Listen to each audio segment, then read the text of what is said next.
Good morning! Kumusta po? Dito na naman ako sa aking munting garden. Magbunot ako ng damo ngayon. Giniligan ko na to kagabi. Yan. Yung bulaklak ko namatay. Nagtanim naman ako ng bago. Masaya na ako na buhay siya. Ay, namatay na naman. Namatay man. Diyos ko po. Siguro sa init. Tapos nagtanim na naman ako ulit. Sana mabuhay na talaga siya. Ay nako, talaga Diyos ko.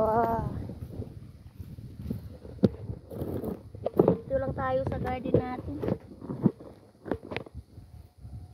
Magbunot-bunot ng damo. Iniligan ko to kagabi. Binunsan ko na lahat tubig. Lahat sila tubig para ano yung damo ba mabunot ko. Kasi kung walang wala siyang gilig, hindi ko siya mabunot ang tugas. Masarap yung simoy ng hangin dito kasi wala pang tanim ang aming likod ng bahay. Wala pang tanim. Ewan ko ano kayang itanim nila dyan.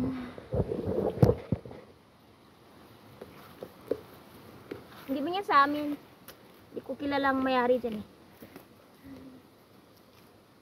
Ay, nako. So, may bago na namang turok na bulaklak. Laging ikaw. Ito, beans. Beans yan siya, beans. Tanim-tanim tayo para may magulay tayo.